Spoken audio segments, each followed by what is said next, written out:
Olá pessoal, tudo bem? Meu nome é Carlos Matias e eu quero aqui te agradecer pelas inscrições que estão sendo feitas. Compartilhe, e você que está entrando pela primeira vez, compartilhe, se inscreva, aperte o sininho e aqui vocês vão ver muitos vídeos acerca de ensinos bíblicos. Roda o vídeo!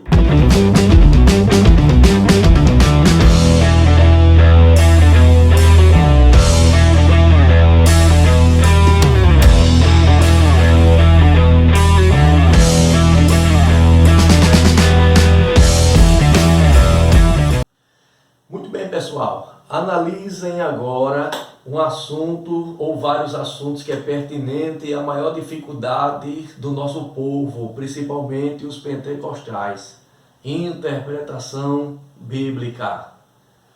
E os liberais não perdoam. Os liberais, apesar dos seus fracassos, apesar de suas derrotas, mas ele vem com as suas perguntas que muitas das vezes podem deixar você, certo, olhando para a Bíblia pensando que ela tem determinadas contradições. E a Bíblia não tem contradições. Isso é uma questão que nós devemos interpretá-la melhor, conhecer um pouco de arqueologia, conhecer um pouco das linguagens, conhecer um pouco de cultura bíblica, e aí nós vamos solucionar muitas aparentes contradições, não é verdade? Primeira pergunta que mandaram, ó. Em Gênesis 6, verso 3, professor, há uma contradição com o que Moisés disse no Salmo 90, verso 10, a respeito da duração da vida humana. Porque em Gênesis 6 está escrito, não é? Que o tempo de duração do homem seria de 120 anos. Mas os Salmos 90, escrito por Moisés, e por incrível mesmo escritor, não é? Diz que necessariamente seria de 70 ou no máximo 80 anos. É assim a pergunta e o questionamento que mandaram. Só que é uma contradição de quem pensa que é contradição bíblica. Porque, vejam só, se você analisar Gênesis capítulo 6, verso 3, Deus estava necessariamente dizendo que o tempo de arrependimento do homem, certo, era o prazo de 120 anos, certo? Era o prazo.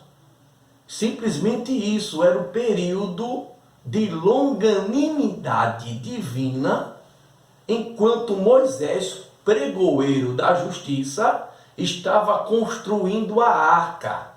Junte o Gênesis 6, verso 3, com o texto de 1 Pedro, capítulo 3, verso 20, e você vai ver que Pedro, ele disse que esse tempo era o tempo da longanimidade de Deus, e não da longevidade de vida humana, não. Deus não estava dizendo que o tempo de vida humana era apenas 120 anos, ou então, conforme Moisés escreveu, 70 ou 80 anos. Não, outro mais. Vamos lá para o livro de Salmos 90, verso 10. O que Moisés está dizendo é simplesmente que quando chega a 70 ou 80 anos de vida, é canseira e enfado. Ele não está falando de longevidade de vida humana. Então não há contradição. 120 anos de Gênesis 6, verso 3, é uma alusão ao tempo de arrependimento que o homem poderia ter enquanto Moisés estava construindo a arca. Durou 120 anos, certo? Associe Gênesis 6, verso 3, com capítulo 3, verso 20 de 1 Pedro, certo? E os Salmos 90, verso 10, para a gente matar a questão, não está falando de longevidade de vida, está falando de canseira e enfado, quando o homem chega a 70 ou até 80 anos, ok? Vamos para a segunda questão aqui que enviaram. Professor, Gênesis 6, verso 6. Por que Deus se arrependeu de ter feito o homem? Se ele disse em Gênesis 1, verso 30, que aquilo que ele havia feito era muito bom. E Deus se arrepende? Deus, ele não se arrepende tal qual como nós, seres humanos falíveis, se arrependemos. Primeira coisa, vamos entender o sentido semântico da palavra arrependimento naquele contexto em alusão a Deus. Quando o texto diz, arrependeu-se o Senhor de ter feito o homem, quando a expressão bíblica surge dessa forma, na verdade você deve interpretar a linguagem humana. Deus se entristeceu com o pecado do homem. Com o pecado do homem e não com a criação original que ele tinha feito.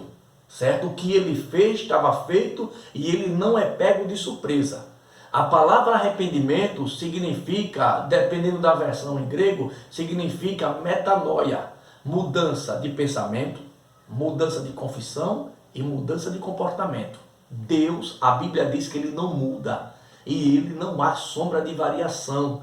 Tiago disse isso e Malaquias 3,6 disse, eu sou o Senhor e eu não mudo. Deus é um ser que não muda. E outra coisa, Deus ele é onisciente e ele é presciente. Ele nunca é pego de surpresa. O único ser entre esses céus e terra que não é pego de surpresa é Deus. Então, como explicar Deus se arrependendo de ter feito o homem? Gênesis 6, verso 6. Simplesmente é a tristeza de Deus. A tristeza de Deus por causa do pecado humano. Então, os tradutores da Bíblia teve que colocar uma palavra, uma linguagem humana, os escritores também falar em linguagem humana, para que nós viéssemos entender. Então, só é estudar um pouquinho e entender que Deus ele não se arrepende. Primeiro, por quê? Porque ele é presciente. Segundo, intercambiável com presciência está a onisciência. E em terceiro, ele é imutável. Imutável. Deus ele não se arrepende. Isso é uma linguagem antropopática, certo? É uma atribuição de sentimentos, atitudes humanas dada a Deus. Simplesmente isso. Porque a Bíblia diz em Números 23, verso 19, Deus não é homem para que minta e nem filho de homem para que se arrependa. Como é que você explica se você for questionado? É uma linguagem antropopática para explicar os sentimentos humanos que Deus ele teve. A tristeza por causa do pecado. Simplesmente isso. Então não é contradição. É uma questão de interpretação. John MacArthur Jr., no seu comentário da Bíblia MacArthur, ele diz... Deus ele não se arrepende, apenas é uma tristeza por causa do pecado, certo? Norman Geisler também diz no seu livro Manual de Dúvidas, Enigmas e Contradição da Bíblia, Deus ele não se arrepende e a tristeza que está no texto é uma tristeza por causa do pecado e não daquilo que ele se arrependeu porque criou. Não, de jeito nenhum, certo? Então, lancei 2 eruditos para você aí raciocinar e refletir, certo? Ok? Professor, Números 11, capítulo 11, verso 24, o tabernáculo ficava dentro ou fora do arraial? Se nós formos olhar número 2, há uma contradição. Um texto diz que o tabernáculo ficava fora do arraial. Outro texto diz que o tabernáculo ficava dentro do arraial. Vamos explicar isso aí?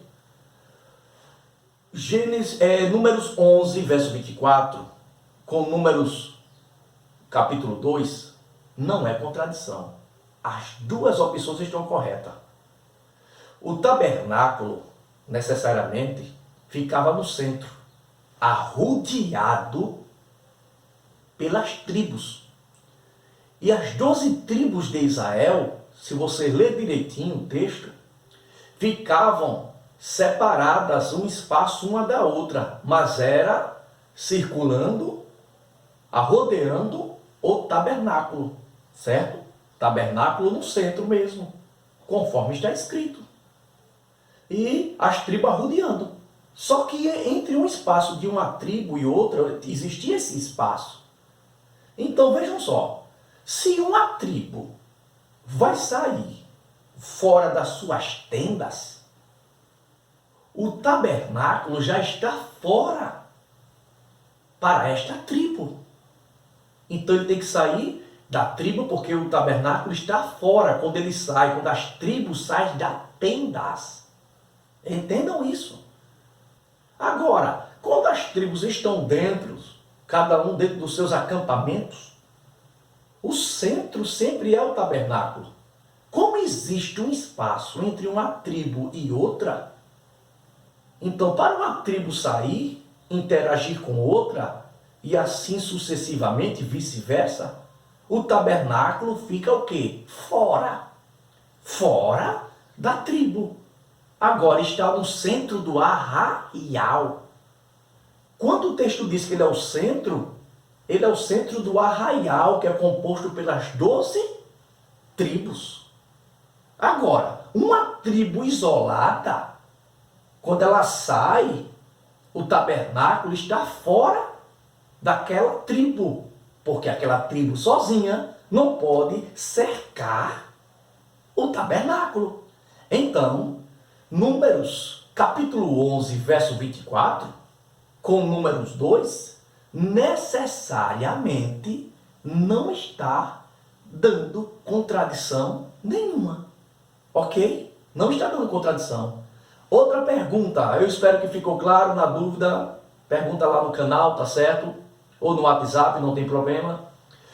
Outra pergunta, professor, Deuteronômio capítulo 1, verso 13, foi Moisés ou o povo que escolheu juízes? Êxodo também, professor, 18, verso 25, há uma contradição. Não há contradição, as duas estão corretas. As duas estão corretas. Sabe por quê? Faça a leitura direitinho de Deuteronômio capítulo 1, verso 13 até o verso 16. Faça direitinho e vocês vão ver, vão perceber, certo? Com o Êxodo 18, verso 20 ao 25, Jetro chegou até Moisés, aconselhou a Moisés acerca do atendimento ao povo. Moisés agora vai chegar em Deuteronômio, capítulo 1, verso 13 ao 15, e vai dizer para o povo que está pesado o serviço. Para ele está pesado. Então, o povo vai interagir com ele. Eles vão necessariamente, certo, escolher entre eles líderes, e Moisés é quem vai constituir entre eles juízes.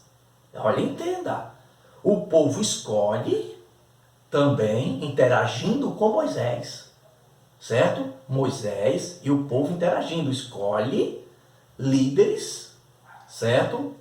E Moisés é quem agora vai constituir juízes para liderar este povo. Então não é contradição nenhuma. Isso está se falando de uma harmonia do Pentateuco, certo? Analisem com cuidado, raciocinem e vai dar tudo certo, ok? Outra pergunta para nós finalizarmos. Professor, a contradição é absurda. Deuteronômio 10, verso 6, com Números capítulo 20, verso 27 ao 28, e Números 33, verso 38. Um texto, professor, diz que Arão morreu em Mosera. Outro texto diz que Arão morreu no topo do Monte Or. E aí, professor? Foi no topo do monte que Arão morreu? Ou foi em Mosera? Agora eu quero lhe dizer que as duas alternativas estão corretas. Os dois textos estão corretos. Mosera era uma grande região. E o topo do monte, o Monte Or, ficava nessa região. Então não há contradição. Simplesmente, em um texto, Moisés disse que foi Mosera, que Arão morreu. Ele fez menção de quê? Da região. Em outro texto, ele usou o topo do Monte Or, o local específico. Mas esse local específico estava dentro da região de Mosé Era. Então não tem problema. Eu moro em Maceió, terra das Alagoas. Alguém pode dizer bem assim, Matias, Chiquinho morreu em Maceió. Ok, mas outra pessoa pode chegar para mim e dizer bem assim, Matias, o Chiquinho morreu em Alagoas. Quem mentiu dos dois? Nenhum. Alagoas é o estado, é a região maior. E Maceió é a capital, está dentro das Alagoas. Então Mozerá, a região. O topo do monte, dentro da região. Que Deus te abençoe. Se inscreva no canal e virá mais perguntas sobre as aparentes contradições da Bíblia. Deus te abençoe, se inscreva, compartilhe e Deus vai te recompensar. Um abraço em nome de Jesus.